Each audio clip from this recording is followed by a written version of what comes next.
Cavalier faithful, welcome on into the Cleveland Pulse YouTube channel. It is late breaking news.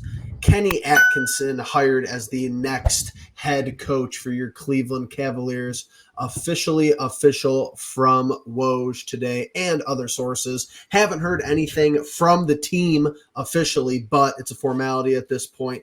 Kenny Atkinson will be your next head coach of the Cleveland Cavaliers, following in the footsteps of a JB Bickerstaff who was dismissed earlier this offseason. We're going to talk base numbers with him.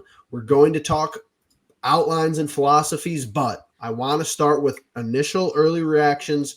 Justin, Kenny Atkinson is your new Cleveland Cavalier head coach.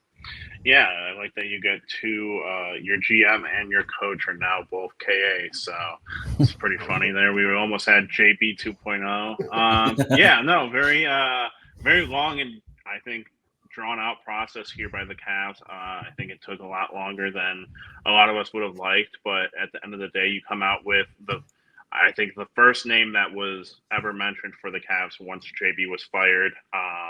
And it essentially boiled down to him and the second name that you heard after the Cavs had an opening. And so, it might have been a long process and, there was some back and forth between the two candidates, which is never a bad thing when you have to go back and forth and try to really nail down which one is going to be the guy.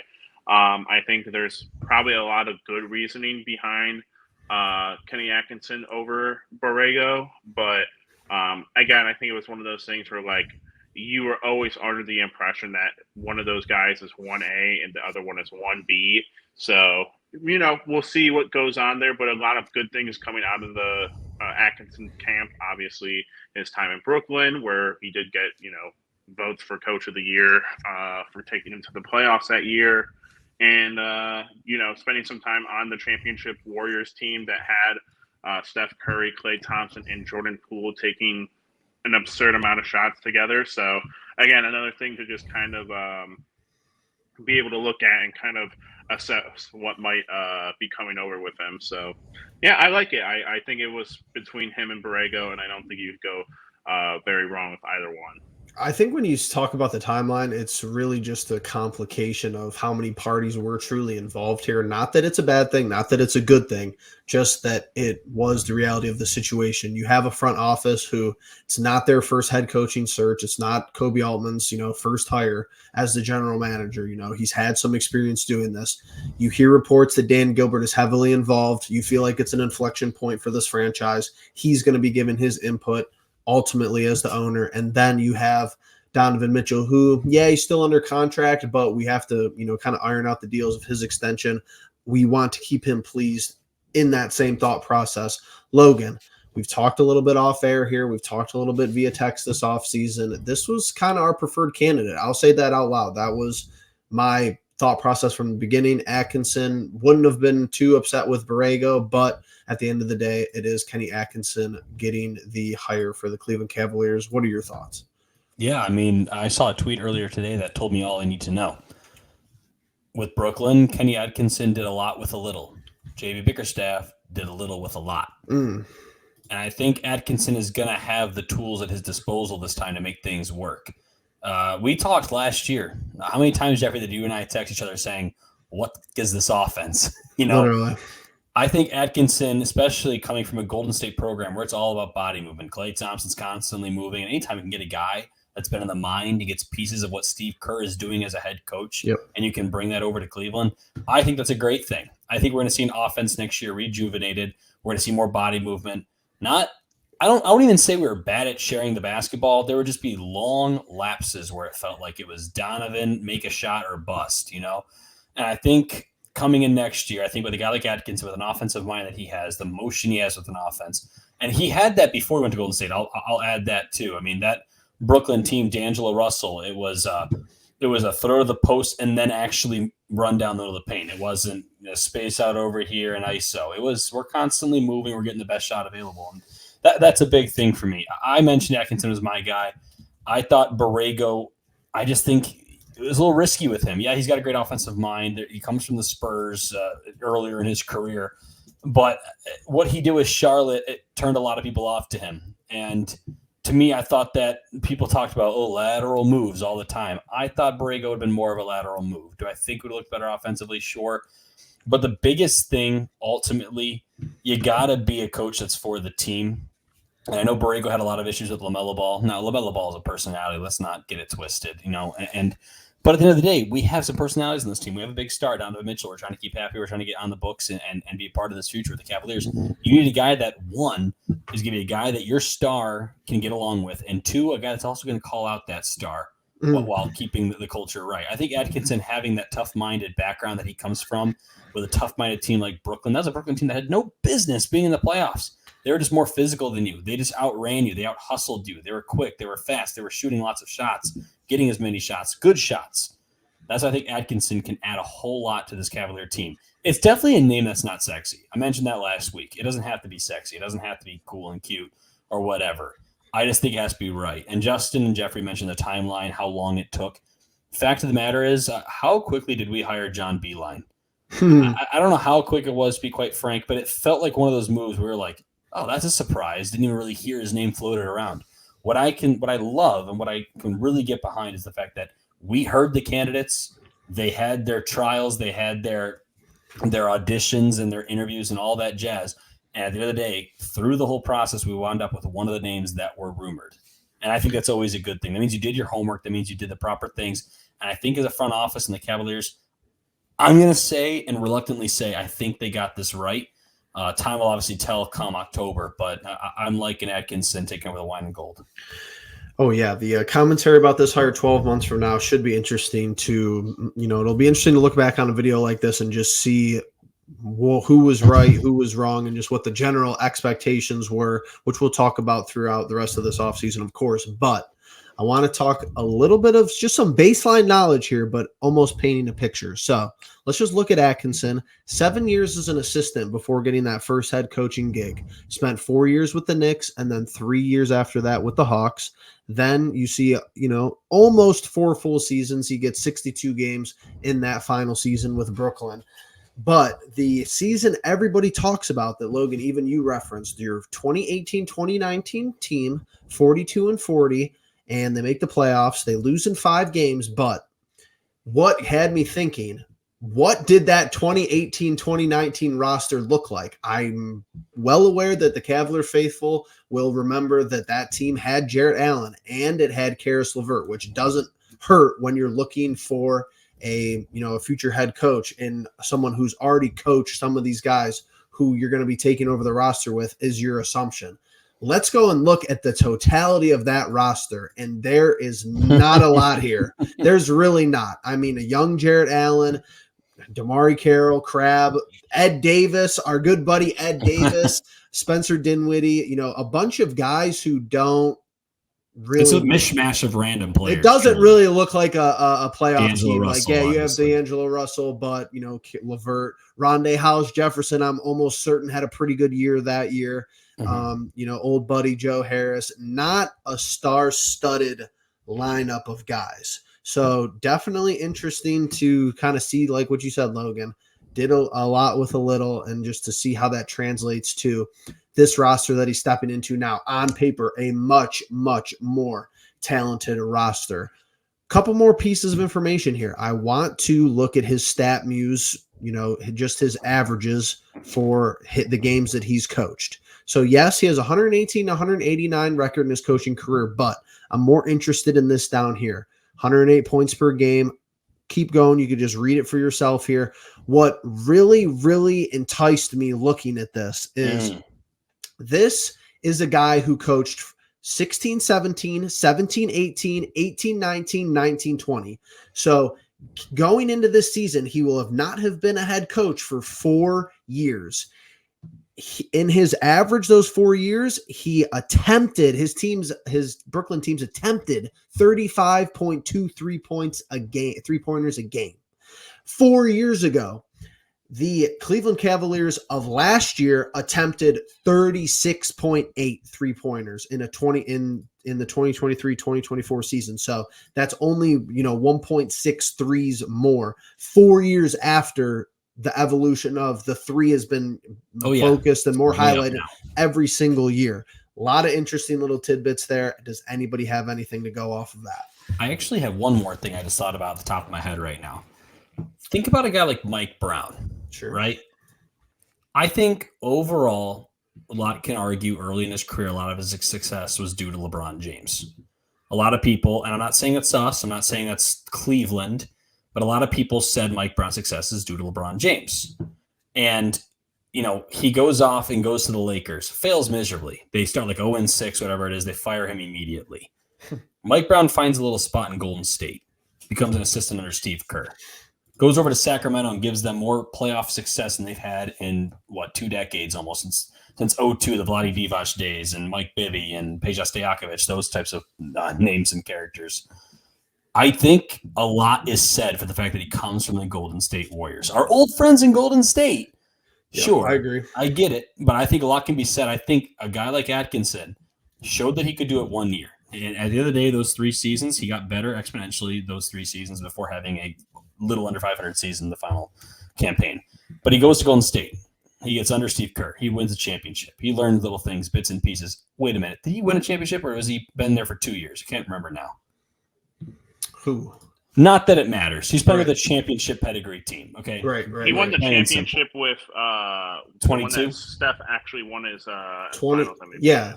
22. Okay, Yeah, so he was. I wasn't sure. Yeah, he was there for the. Yes, he was there for the latest most championship recent that they got. championship. Yes, because after that's no, the season before Logan, as an assistant, he actually, which knock on wood, I don't think this is the case because Woj reported it, but I think Woj reported it that year. The year before they won, or the year that they won the championship, he got offered the Hornets job during the playoffs. Right. I think it was the year they won it because the postseason started. I think the Hornets somehow maybe interviewed him before the postseason was over, and he agreed to be their coach, and then the Warriors won it, and then he backed out of it and spent 1 more year with them. Right, and like I said, Mike Brown was spit out of the Steve Kerr factory. Right. And now he's a highly respected coach. I think he just signed his extension, right, for another 4 years to Sacramento. I get they had a bit of a down year last year, maybe, but that Sacramento team was a sorry team. I get they made that trade with Tyrese Halliburton, brought in Domantas Sabonis. I hear you. I'm with you on all that. But I do think there's something to be said for coming from Steve Kerr's camp. You take bits and pieces. He's a guy that kind of has a similar mind is definitely not the word. Steve Kerr is a great mind, but definitely like a similar idea of what is a good basketball offensive possession in today's NBA. I think he already had that. Then he gets to pick the brain of Steve Kerr. That's all I'm saying. Absolutely. I mean, anybody from a good coaching tree. I know Borrego's been around some other, good to great head coaches in the league as well, but just some of the headlines that you kind of see, surrounding Atkinson today on Twitter. I think it's interesting. Like we just talked about, his last full season in Brooklyn, they went 42-40. They had 0 All-Stars, 109.6 offensive rating, and 112.2 points per game. And that was 4 years ago. He's kind of been credited for turning Brook Lopez into a more advanced shooter. You're hoping that that's something that he could, translate over to Evan Mobley. That Donovan Mitchell had some say-so in this decision. Justin, anything kind of coming to the front of your mind here with all this discussion? Yeah, I mean, it's going to be interesting. I kind of just jokingly said does this mean we're going to see Karis LeVert never get traded? And it will be interesting to see. We saw some tweets to say don't tie the hiring of Atkinson to LeVert or Allen. It doesn't mean that they really played a factor or that they didn't. But again, I think a lot of the conversation does come around less of the coach with this team and more about the offseason moves that are going to be pending after the signing of this coach. And, we could talk Atkinson and all of his, places he's been. Obviously, he's been under Mike D'Antoni, Budenholzer, and Steve Kerr. But for me, at this point, now that's one domino that's fallen that obviously it needed to happen. I'm glad that there was a lot of conversations that pointed towards Donovan having, at least, knowledge of who is going to be in the finals or who might have been the running candidate from the very beginning. So all that sounds fluid and whatnot. So good stuff there, but now it's on to the next domino. And honestly, I kind of look at it from both sides because you see an interesting mix of fans from across the league when somebody gets hired. I think that a lot of people who have been Nets fans for a while are kind of happy that Atkinson got a second shot. Maybe that they felt like he never really got a fair shake with Brooklyn. And you kind of see some Warriors fans too, that maybe weren't fans of his defensive scheme, but have acknowledged that he is a guy that could, excel on the offensive side of the basketball. So there's going to be a lot to talk about. There's still news to come out because this is just a agreement discussion at this point that it's finalized. I don't even believe that the contract numbers they might not even be set yet. Still could be something that both parties are talking about. So you get to see how many years that, we offered them for. Potentially you get to see compensation. Sometimes you don't with coaches, allegedly, because I think that's important. Like, what bothers me about head coaching decisions and hirings is that I feel like the Woj bomb comes out, Shams, is on Twitter, and then everybody kind of forgets about all the extra stuff after that. Like, personally, to talk about another head coach hiring around the league, whatever you think of JJ Redick as a head coach and him getting an opportunity, I would never have given him a 5-year deal. I think that was, if you want to call anything asinine on the Lakers' part, it's that. Especially when you have never coached in the NBA before at any level, basically, besides, what else? Maybe he coached AAU ball or whatever. Who even knows, for a weekend? So it's going to be interesting to see the facts and figures here. I'm sure there'll be more, surrounding leaks. Did Donovan Mitchell sign off? Was Dan heavily involved, and did he sway the ultimate decision? Because Justin and Logan, I'm just telling you now, I can't wait for 12 months from now, June of 25. If we're in the Eastern Conference Finals, or if we're in the finals, I'm gonna have to hear, and please tell me if I'm wrong, I have to hear, great hire by Altman. Absolutely banger job from the GM. If it doesn't go very well, I'm gonna hear, well, Dan Gilbert stepped in and made this hiring decision. You can't blame Altman. They didn't let him do his job. So I'm already preparing for that 12 months down the road. But I think we had a lot of good, interesting points here. Does anyone have anything else before we sign off? No, I'm looking forward to free agency. We'll see what the Cavaliers do. Get in the trade machine now. I'm not all that interested in the draft. I'm just not. I know there's other people that are interested, and my buddy texted me today saying I think there is some sleepers. There's always sleepers. I get it, but we don't have time to develop any more young players. I see people saying like I think Mac might have even mentioned it. Mac said something along the lines of, what's more important to develop or a guy with that's ready to go, or a guy that has more potential. I can't remember exactly what the thing was, but my point is, it's got to be, if you're going to draft a guy in the NBA, he's got to be ready to play basketball. I just can't. At this point in our timeline, yeah. And listen, if at the end of the day, if they draft a team need, fine, that's good. We need a lanky wing, we need a backup big. So if you get any of those two, fine, go for that. And then the talks will get real interesting. We got the free agency, could stand pat, shouldn't, but they could. We'll see. There's still a lot of dominoes need to fall. I don't think the Cavaliers are anywhere near done with what's going on this offseason. I think a lot is going to happen. We're going to see a different Cavs team next year, and I would like to believe it's going to be for the better. Yeah, a lot of early reports that no major shakeups are on the way, besides the head coach, obviously. But I guess we'll see. Talk is talk. Justin? Yeah, no, like Logan was alluding to, a lot of dominoes that are going to fall. Obviously, your draft comes up first on Wednesday. I'm a little bit interested. I think there's two names for me that I would get excited for if we drafted them. After that, it's kind of like, all right, like Logan said, if you're drafting a need, great. But other than that, I don't think you're going to get a guy that, unless you are drafting from a position of need, is going to crank the lineup. It'd be interesting. I've seen a couple of guards names that I would understand getting them if you let A, Isaac Okoro walk in free agency, or B, you trade a Karis LeVert and, open that position of need back up. But other than that, like I said, Isaac with his free agency, we'll see how that goes. And again, just kind of being locked into MLE kind of player for free agency. So we'll see, though. Donovan, big extension incoming. A guy like Okoro, I mean, that could be Atkinson's new Rondé Hollis Jefferson. Not that Okoro wasn't as quiet as Rondé. I mean, honestly, Rondé wasn't a bad basketball player. I just think he really excelled that one season.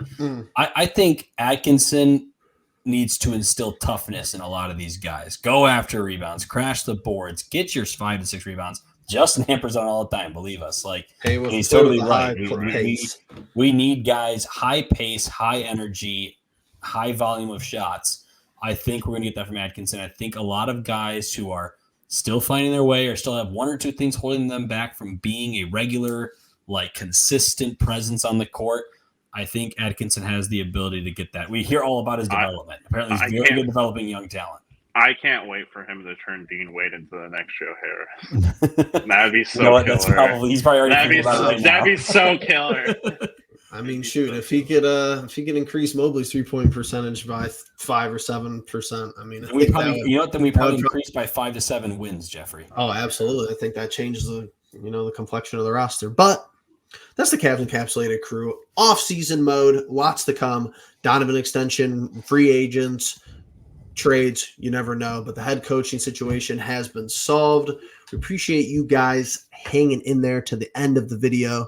Make sure you're liking, make sure you're subscribed, make sure you're commenting down below, and make sure you are following us over on X. And put down below, where were you when the Cleveland Cavaliers hired John Beilein? An ode to a Kobe Altman previous head coaching hire. So just wanted to bring that back, throw that on the timeline for today. Where were you when John Beilein was hired? Another guy with a 5-year deal. But it's been a good episode. And with that all being said, appreciate you being the pulse of it all.